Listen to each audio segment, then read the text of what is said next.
Honorable Deputy Minister to move the resolution.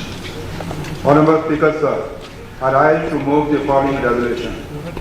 That this legislative assembly reaffirms the importance of special status and constitutional guarantees, which safeguard the identity, culture and rights of the people of Jammu and Kashmir, and expresses concern over their unilateral removal.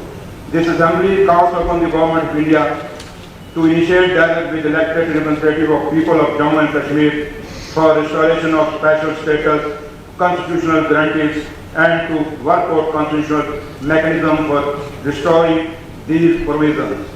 This assembly emphasizes that any process for restoration must safeguard both national unity and the legitimate aspirations of the people of Jammu and Kashmir. I rise to second the resolution.